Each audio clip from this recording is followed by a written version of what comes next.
to do so much. But we've had years of experience. Now, if you look at Alex Jones, for instance, now this is a guy that a lot of people like to put up on a pedestal as, I've heard one guy tell me that, why am I attacking Alex Jones? And this is crazy. He said he's the only thing between us and a New World Order. A lot of people actually think that he's the only thing keeping these people off of our backs. It's totally ridiculous. But if you look at Alex Jones, this guy has a lot of people that admire him, respect him, would be in his corner to a degree. But the thing is, what does Alex Jones say whenever someone calls up, hey Alex, I want to help you, hey Alex, is there anything I can do for you? The only thing he wants you to do is send in money. This guy has so many people that promote his video, but you know what he'll never do? He will never get any kind of organization, and we're not talking about We Are Change. I mean, I exposed that and so have other people. We Are Change, this so-called group that he's affiliated with, I mean, that is another crock of nothing. Because if anyone is really involved with understanding politics in this country and around the world, there are bigger things that we faced than just trying to expose a 9/11 attack. And all of these people can't even get that done because they lack organization and intelligence. If you are committed to getting results, you get them. Where there is a will, there is a way. But everyone, unfortunately, seems, in my opinion, to be very selfish. They're always looking for someone else to jump on the hand grenade for them or jump on the barbed wire so they can run across their back into freedom or whatever. I'm just sick of it. Now, you've been around, and I'm not quite sure what the connection is, but you know Peter Ekberg, who did the editing and helped me film my video Chemtrails.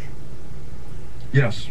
And Peter Ekberg has been doing the Free American Hour up on public television in Albuquerque, New Mexico, for almost 15 years.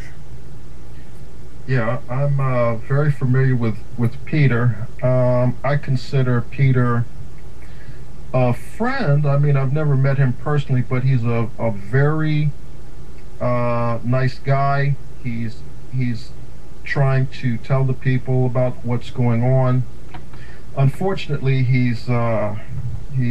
has some issues that I don't agree with, as far as like 2012 and space aliens and stuff like that. But with that said, he is a very nice guy, and he's a Christian gentleman, and I respect him. Even though he's into aliens and all that.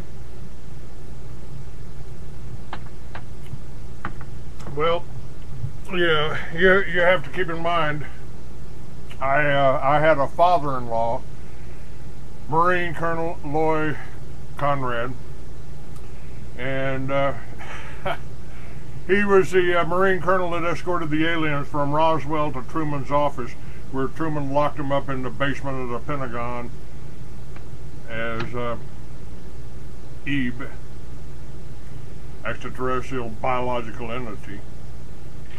Well, that does not move me at all, Clay, because I've got a cousin that said he's seen a red light going across the deal or whatever. The thing about this alien stuff is, I had an interview with George Green, and George Green, for whatever reason, he had a real serious issue, because I've known him or talked to him off and on throughout the years, and he's always had a very serious issue with Bill Cooper.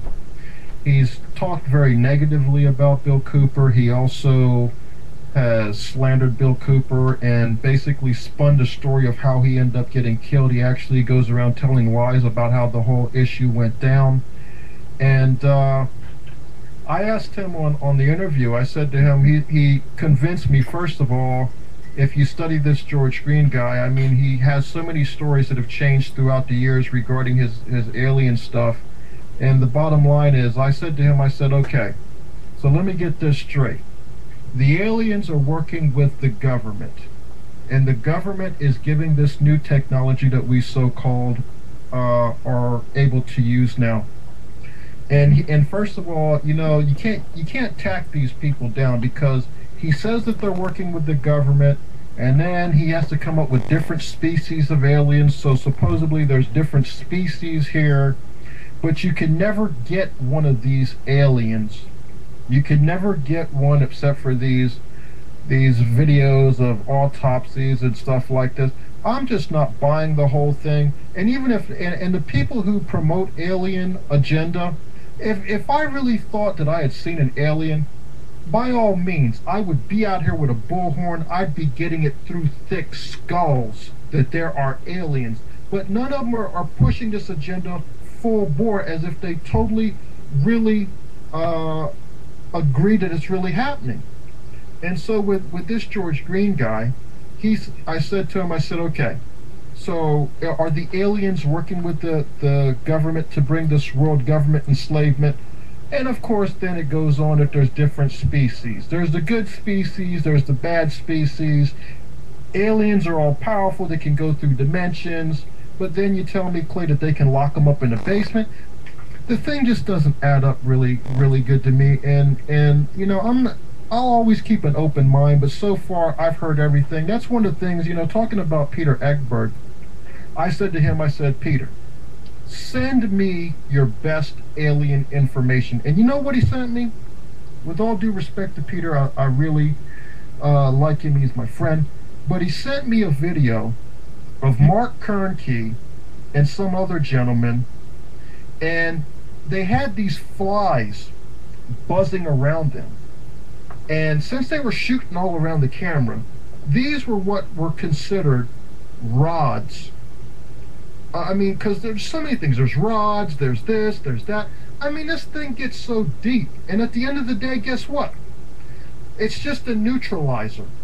It's like when the Christians say, oh, look, the government has something called the BEAST, the Battle Engagement Area Simulator Tracker. And they also have something called the MARC card, the military something reader card that they were handing out to the military, and now it has your DNA and everything. At one point it started out, and you probably know about this, it started out in Hawaii as a test, and then it was called the MARC card. And so the Christians get a hold of this and say, look, there's the MARC, there's the BEAST. And then they say to themselves, it shows that prophecy is real, and that Jesus is right around the corner, and so do not fight this, because you're going to be fighting Jesus coming back. I mean, everything is just a neutralizer. They want you to remain a good slave, and even the Bible, Paul quotes in the Bible, be a good slave, don't rebel against your masters.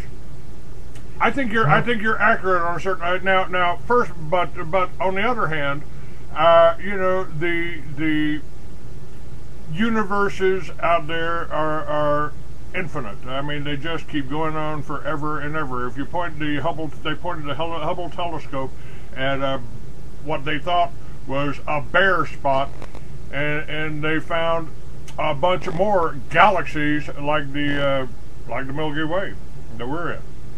So I think it's a little egotistical that I think we're the only intelligent life in the universe, but I also think, and I think the government has a vested interest in keeping us from knowing what UFOs are and how they're operated, because we might get a little bit upset finding out how much money we spent on gasoline when we could fly with magnetics or anti-gravity. I think that, regarding the alien agenda, I would say that on the laws of averages, as far as man being the only beings in the universe, I would say it's quite possible that there are other life forms out there. But my point is, are they here with us on this particular planet? And that is something that I have not seen one shred of evidence about. I've heard a lot. I've seen some show. The thing is, I've seen like government documents where, the thing is, Bill Cooper said he's seen government documents. And the thing is that the real